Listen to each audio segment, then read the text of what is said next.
left unimplemented because people simply didn't pay attention in accepting conditionalities. And check every year, you'll find that there's money left on the table. So I'm saying to you, funding education is the highest level of priority. It's not a matter of going to look for the money. It's a matter of taking the money that is there, fashioning implementable projects, and having the president, me, sitting there, working with a sense of urgency, making sure what's on paper gets implemented.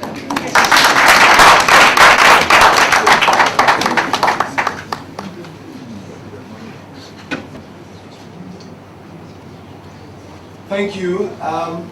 We'll now come round with and have you ask your questions. We'll start with Mr. Kwabena Otu of the Trades Union Congress. And please make your questions introductory remarks. Thank you. Thank you very much. My name is Kwabena Otu. I'm representing the Ghana Trades Union Congress. Honorable, you talked about employment, and I believe this is one area where the TUC and CBP may have some commonalities. You are proposing to establish industries across the country to employ the people. But there's an urgent problem. As we speak today, about 80% of Ghanaian workers are in the informal sector. That is 8 out of 10 workers. Where the working conditions are terrible. They earn below the minimum wage, and majority are compared to work under very hazardous and unsafe conditions. My question is, how do you, or what real policies, specific policies do you intend to implement when given the opportunity to reverse the growing informality of employment? 8 in 10 employment currently are being created in the informal sector. How do you reverse the informality? If I may add another one, on public sector. We know that as for a former public sector minister, wages in Ghana are very low, both in relative and absolute terms. We also know that the public sector wage structure suffers from high levels of inequality. And you promised us in 2006, the single span salary structure will be ready. As we speak, it's not ready. How do you intend, or what policy measures do you intend to implement to again deal with the low levels of salary in the public sector and address the associated inequality in the public sector pay structure? Thank you. Thank you, Mr. Otu. Yes. Ms. Otu, I am happy you acknowledge the historic relationship between the Convention People's Party and the TUC. As you know, the building that you live in from the CBP. It's a party of labor. It's a party of the ordinary worker. And indeed, as I was talking about, you get from the informal to the formal when you have organized work. That is what the CPP was doing in 1966 that some people didn't understand. And so they cut it short in 1966. So we aim to bring back the program. Industrialization.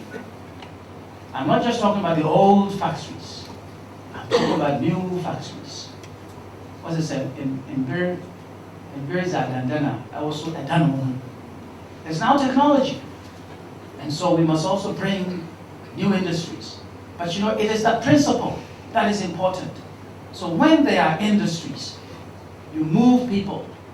When they are educated, you move them from what's informal to what's formal. And you know, what do we see today? After 1966, people said they didn't like the Workers' Brigade. What is this about government bring work for the people to do? What do we see today? National Youth Employment? What is it? It is the state bringing jobs to the people who need them. Organized work. That is why I'm saying we will help the Ghanaian private sector to grow by assisting them directly, just as Korea assisted Daewoo, Samsung, Gold Star directly, and helping them find a market in their own country. That is how you provide jobs. And then government also, because we need some welfare in this country, also bring in organized work so our people will learn how to get up in the morning, go to work, wait till the end of the month, develop a work culture and good work ethic, understand hard work, and wait for a paycheck to fend for themselves. That is how you move people from the informal sector to the formal sector. As for the public sector, wages matter. My brother, I did my job.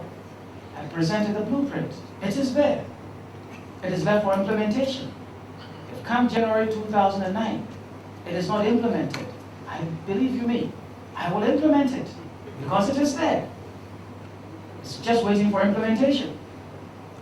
Worried that we were caught in a time warp because you keep talking industry. But we see that the fastest growing economies today are based on the expansion of the service sector, and particularly IT-enabled services. I'd like to hear from you what your views are on that, what the options are for growing our economy, using that particular modality, and how we're going to manage to get the skills and competencies built in this country to allow us to take advantage of that opportunity. Thank you, Ms. Gordon. Dr. Inde. Science, education. When you get that education, you must have a plan. When I say industrialization, there are a variety of industries. It isn't just a factory that belongs to an industry, but even a factory today relies on technology. As we can find, about 3 or 4 days ago, I was where you have been recently in Swami, talking to the same people you talk to. And those people, they realized that if in the past I was a fitter, today I can't just be a simple fitter. I need technology. So we must invest in training them, modern technology, so they can still do the work, but do it differently. That requires investment in a different kind of education. That is also why I talked about vocational technical education. Vocational technical education these days, you must involve technology. So it's part of the program. And so, also when I keep talking about industries, today, even the woodcraft industry, you can't just go and use your naked eye to measure something. You have to use technology. There are tools that you must use, but you must be trained in using those tools. So that is why we talk about modernizing education, about bringing science and technology. But also that is why I talk about CSIR and the universities, so that they can also engage in meaningful research, but not just research left unattended to, but encouraging industry to use the research by giving them tax incentives. And so, quite simply, all I am saying is that because of time and because of being moved along to do the presentation, it is not there. But when the CPP's manifesto is unveiled, you will see a strong focus on science and the application of technology. I'll come to my right. Yes, sir. Gentleman in the suit. My name is Soji from the Ghana Medical Association. In the initial part of your speech, you raised questions bordering on equity. And yet, I realized that your speech was remarkable for its lack of specificity on health issues. It was as if almost everything was perfect or there was no problem with health. Now, currently, almost 70% of doctors and other health professionals are concentrated in the big cities, namely Accra, Kumasi, and secondly, Takoradi. And yet, with the advent of health insurance, you would realize that outpatient attendance has remarkably shot up, leading to an overall increased workload. And if this is not addressed, what we are fearing is that the quality of healthcare that is delivered to Ghanaians will be compromised. What specific concrete measures do you have to address the inequitable distribution of health workers in a comprehensive manner that takes care of the interests of both the healthcare professionals and the good people of Ghana? Thank you. You know, when you talk about inequitable distribution, I've done a little experiment before. If you go to an area in any part of the country, and there are no lights, no good roads, I don't care how you produce, millions and millions of healthcare professionals, they will not go there. That is why I am emphasizing a certain type of infrastructure development. For me, the infrastructure includes abundant power, good roads, healthy communities, good education, so that you encourage people to go. When I talk about a just and caring society, I mean just that. We must provide. So it doesn't just go for the health worker, it goes for the teacher as well. Because the teacher won't go where the standard of living is poor. And so I empathize with the health professional, and you want to send them to some place. And that person is saying, why me? The other people are in Accra. Everything is in Accra. So that's why we also talk about, let's remove the unequal development between the north and the south, the rural area and the urban area, so that everybody can see a certain potential. Even businesses that can see profit. Okay, the people that you might say are the ones who just want things for themselves. Tell me, who wants to go to Upper West when the road is so terrible? Who wants to go to Upper East where the drinking water is terrible? So I'm just saying to you, you understand the matter, the healthcare matter. I was going to show you something, but I couldn't find the page quickly enough. And it's not something from today. What I'm holding here is the manifesto that the CPP took the 1951 election. And if I had the time to read certain portions to you, you would think that we're talking about today. That is why I talk about even distribution of development. That is why I talk about wanting a just and caring society. That is why I also talk about a leadership working with a sense of urgency, so that the things that we need to be done today, we know that need to be done today, it gets done today and not tomorrow. And so I just want to say to you that it's not just skipping over health. It is just that we need to, for the sake of time, talk about a manner of other things, but that healthcare can be put everywhere. But we must ensure that other things get there, so that your health professionals, they will also get there. I'll take a question from the left, from the gentleman. Thank you. Honorable Dr. Could you please introduce yourself? My name is Awetrin Kansa of Ghana National Association of Teachers.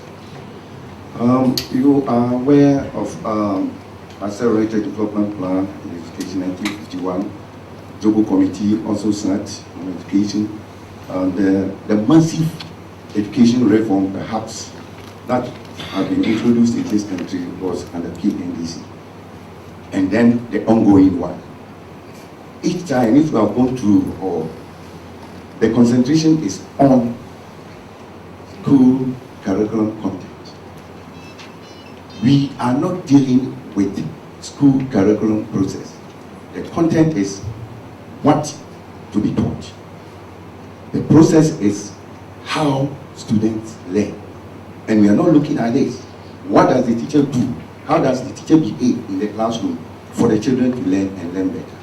I don't think that governments are addressing this. So your question is? And again, then what I am saying is that how is your government going to address this anomaly?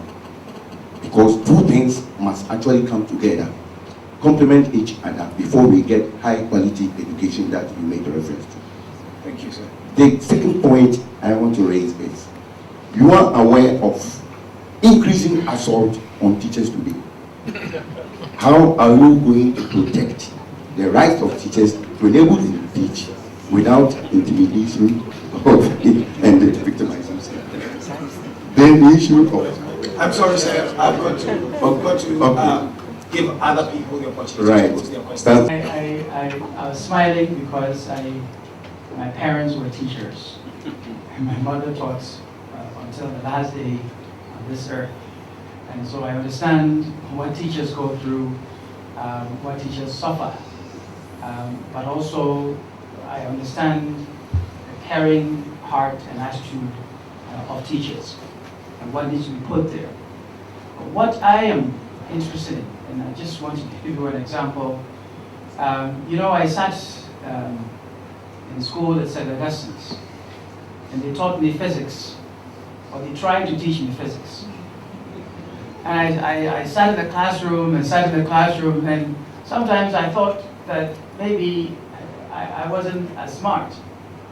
Then I got lucky, and I spent 1 year in high school in the US, and all of a sudden the lights came on, and everything was easy. Why is that? If they were talking about a Bunsen burner, it was right there. Whatever it is that we're talking about, it was there. And so I could see it, and you could demonstrate it. And it wasn't just a piece of paper and something that someone was asking you to memorize. And they just come and explain. There was practicality to it. And those who also couldn't understand some of the more theoretical things, but also the ones, and I don't want to talk about it, those who just don't understand some theoretical things, but the ones who are very good at what you might call the skilled trades. They had the opportunity to do something with their minds and their hands and other things.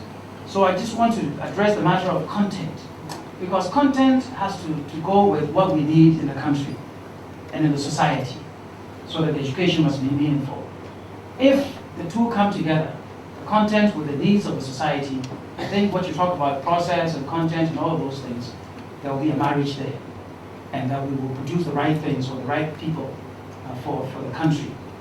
And so if you're asking me, I didn't quite get the question, but if you're asking me what kind of education we'll put there, let me just take the opportunity to stress one or two things. Number one, we had in this country before free and compulsory education.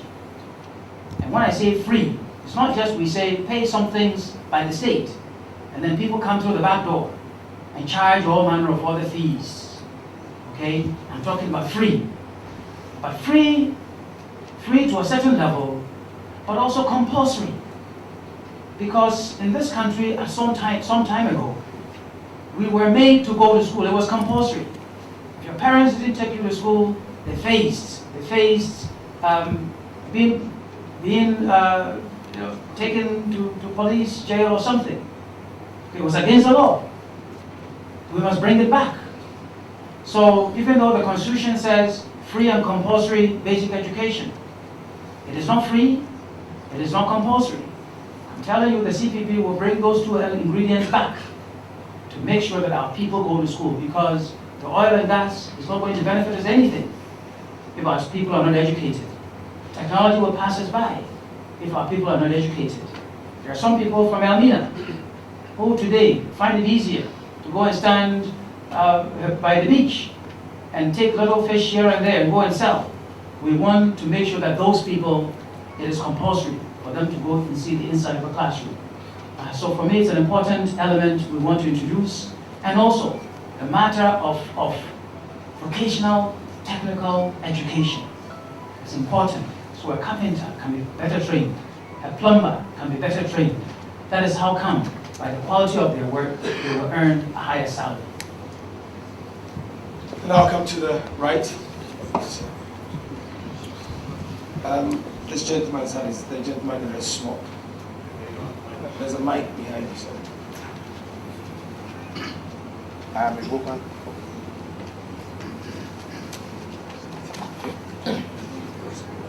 Hello?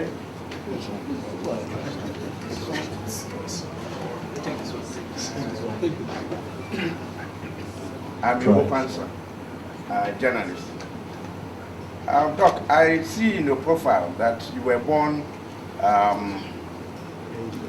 Mr. York, but you are now Dr. NDUOM. I will want to be educated on the transition.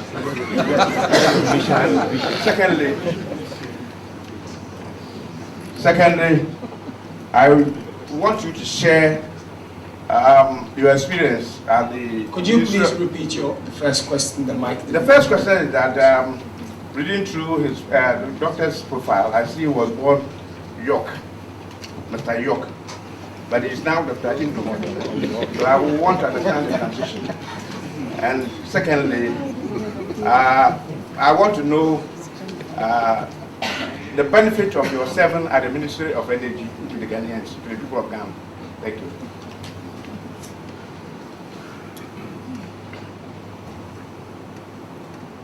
All right. Something. I was not born Mr. York.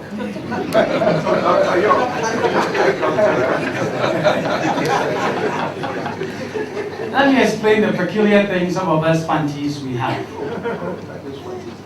That you're given one name, complete name,